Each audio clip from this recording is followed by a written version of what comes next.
I don't care who you are. I don't care how rich you are. We all have one resource that we have the same amount of, and that, of course, is time. There's absolutely no such thing as 25 hours in the day.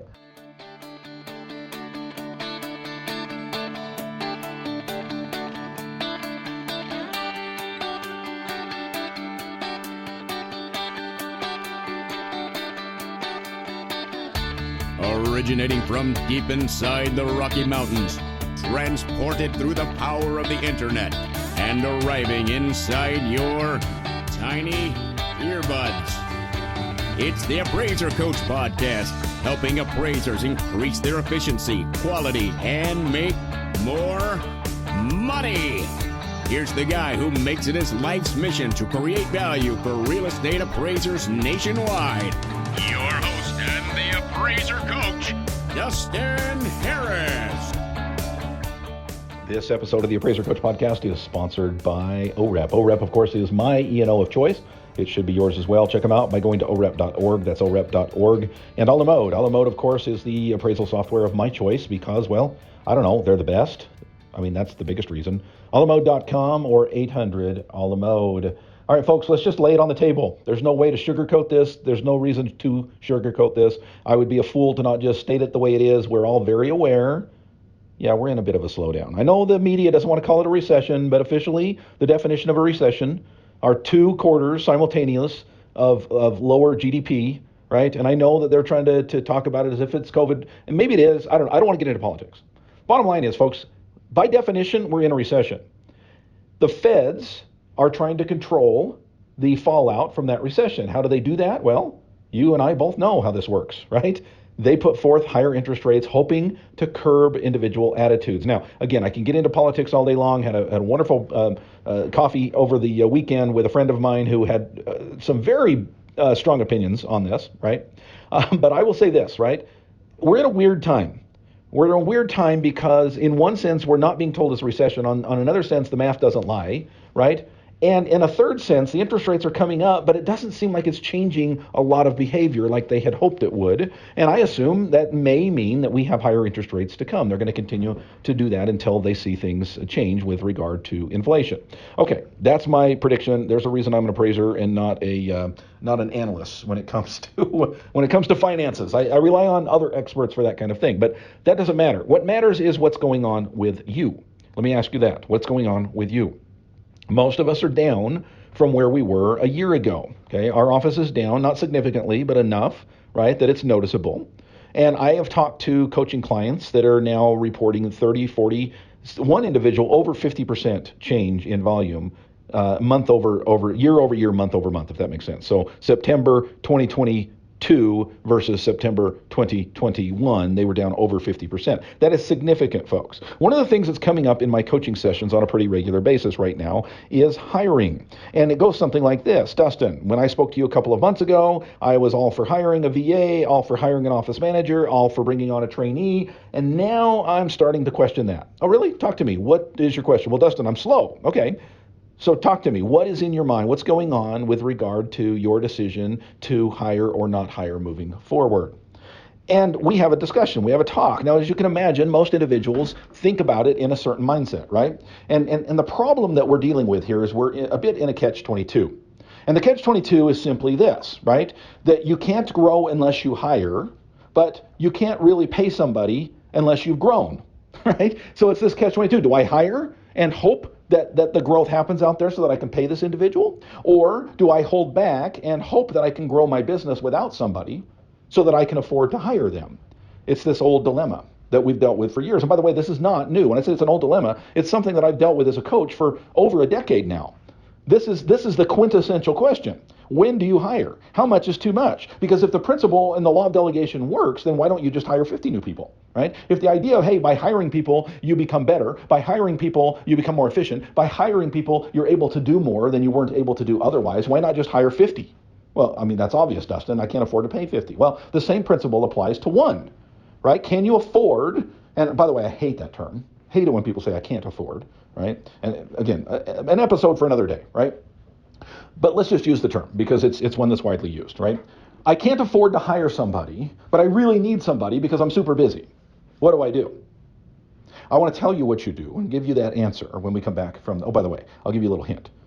The answer is, it depends. But stay tuned. I want to pause here and remind you that we're sponsored by Alamode. Alamode software is the leader when it comes to report writing software in the world, right? When it comes to appraisals, this is the software that you want. This is it, none other. It is Alamode software. It is because they are the best. They have all the tools integrated into their system, both in the field, their mobile, and at the office, their desktop version, as well as so many other bells and whistles that will make your life easier. Check them out. Go to alamode.com or 800-ALAMODE. We are sponsored, of course, by OREP Insurance. I choose, folks, to go with OREP Insurance, not because they sponsor, but because I went with them first, and they are the best. OREP. Folks, I've looked around. I've shopped around. Every time I look to OREP, I save money.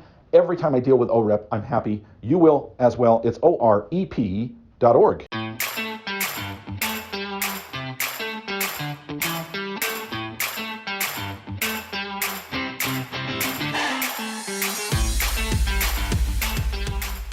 Welcome back to the program, everybody. We are talking today about hiring. We're talking about the slowdown. The big question on the table today is, Dustin, I've slowed down. Should I hire? I need people. I need to grow. I need to position myself to be a little bit better. And part of that is the law of delegation. Part of that is maybe bringing on a trainee, maybe hiring a VA, maybe it's hiring an office manager, maybe it's some other type of a customer service agent or data entry assistant, or you name marketing, right? Do I pay for marketing right now? Should I go pay somebody $1,000 a month to handle all of my marketing?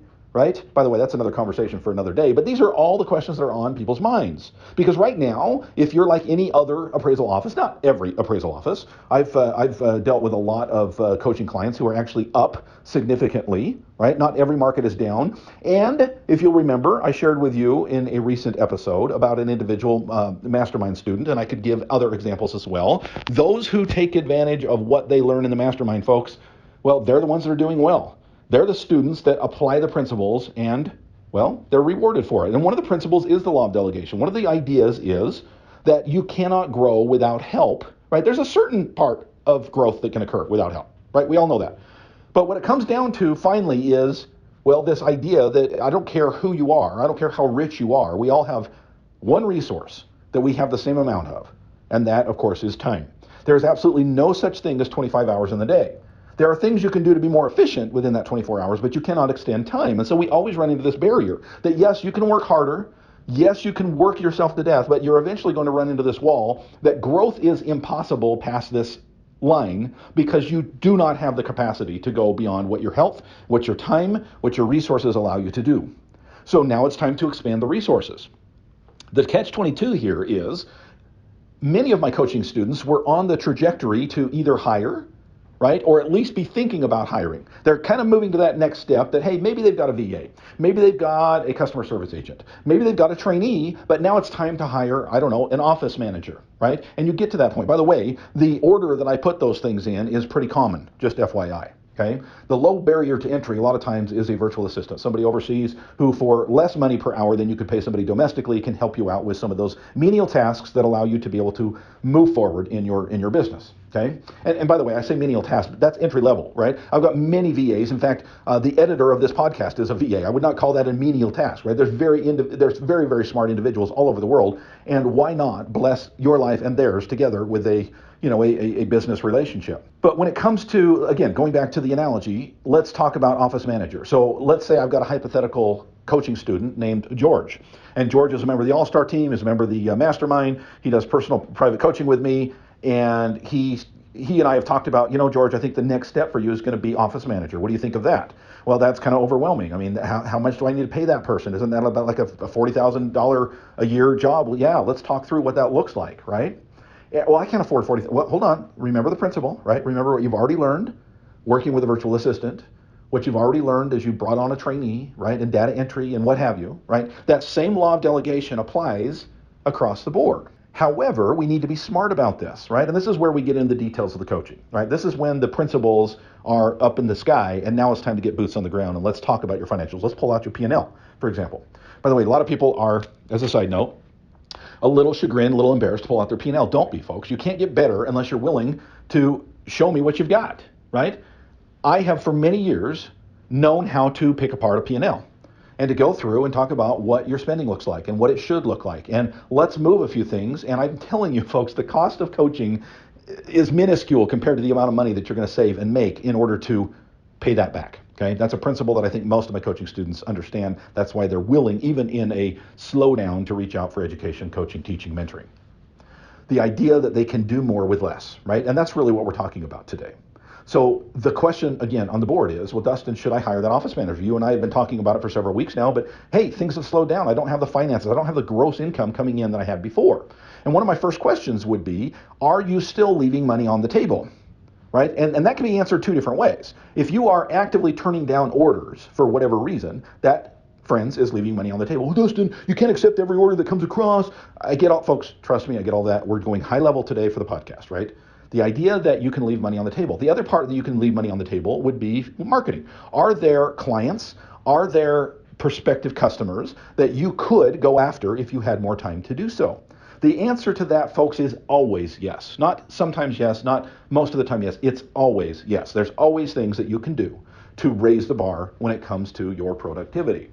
However, many of us are holding back when it comes to that kind of thing. Why? Well, a very good reason is because we don't have time to pursue those things. We don't want more business. We have enough coming in to pay our bills. We don't want to be any bigger. Great. No problem at all. No issue. However, folks, we're talking today about this question on the table. If you want to grow, if you want to become bigger, how far do you go? When do you say enough is enough? And when do you say, Dustin, I was planning on hiring an office manager, but I'm changing my mind because things are slowing down? Do you still hire when things are slowing down? Folks, I will tell you that 80% of the time the answer is going to be yes. Now, it, again, comes down to your situation, comes down to your finances, comes down to your P&L, comes down to many other things, but the high level idea that you hire and fill that vacuum is very real. What do I mean by the vacuum? You've heard the phrase before, the universe abhors a vacuum. What does that mean? That means when you have space, when you have empty space, the universe wants to fill that space. Okay, that can be physical, it can be mental, it can be financial, it can be relationship, you name it, right? This is a universal principle. When there is space, when there is a hole, when there is an emptiness, we tend to fill that. Okay, let me give you an example in your life regarding time. Okay, let's say, and I know this doesn't describe any of you out there because you're super busy appraisers, but let's say you get to the point that your business is self-sustaining, you get to the point that you just have more time, more space, right? I can't imagine any of us sitting around twiddling our thumbs. By the way, that's filling the space as well, but probably not in the most efficient way possible. Okay, this idea that you're going to sit and twiddle your thumbs, right, is just it's absurd. What you're going to do is you're going to fill that with more work, a hobby, another business, relationships, you name it, right? The universe abhors a vacuum. Now, this principle can be applied financially as well, okay? And a lot of times what happens is when we hire somebody, okay, despite the fact that we may not necessarily right this second be comfortable about being able to pay them. Okay, now stick with me. I'm not saying that you hire somebody that you can't pay. I'm saying you're careful about this, but I think that the universe abhorring a vacuum, that principle can be applied in many ways in the sense that we can reach out now and say, if you have a hole by the being forced to pay a salary, right? You hired somebody, you feel obligated to pay their salary. You are going to move heaven and earth to make sure that happens because you don't want to let that person go. And I've seen it over and over and over and over again with my coaching clients and myself. When you extend yourself just a little bit, you take a bit of a risk, okay? You bring that person on, and all of a sudden you've got now $2,000 a month in salary that you've got to put out there, that you've got to pay this person for what they do. And you're looking at your finances, you're thinking, oh my gosh, what am I going to do? Well, folks, every single person within the sound of my voice, I absolutely 100% believe this, can, if they're willing to put forth the effort, find, okay, stick with me here, opportunities that were not there previously, or at least were not in view previously. And you will do so because you feel an obligation to make sure that $2,000 a month gets paid. Now, please stick with me. I am not in any way advocating that you are stupid. I'm not in any way advocating that you make stupidity moves that will allow you to sink yourself. I've seen it happen over and over and over again. Companies grow too quickly because they hire too fast, or they buy big fancy offices and they put fancy furniture in there and they can't pay the bills and they fold, right? It's not that the company would not have been successful otherwise. It's that they grew too fast, too quickly, and weren't careful about it, okay? I'm not asking you to be uncareful, but I'm saying if it was right 3 months ago for you to hire that office manager, chances of it being right today are still pretty good. And we can work together, coach, and student, if you will, coach and client, to find a way to make sure that that happens still. Folks, I currently in my branch am in charge of 27 people. There are 27 people that I am in charge of their salary. Well, Dustin, I didn't think you owned your business. I don't, folks. I didn't say it the way you heard it, BJ. Okay, you're out there. I know you are. What I said was there's 27 people in my branch that as a regional manager, I'm in charge of and making sure that they still have a job tomorrow. Folks, that seems like a heavy load, and it is. But I will tell you this, that we are handling that load just fine. And we are finding opportunities to continue to grow despite the slowdown. What's the answer to the question, Dustin? Should I grow? Should I not? Again, I think the answer to the question is it depends. But I'm going to lean heavily on this idea that growth is always good, right? We need to take into account what's going on in the economy. We need to take into account what's going on in your specific area.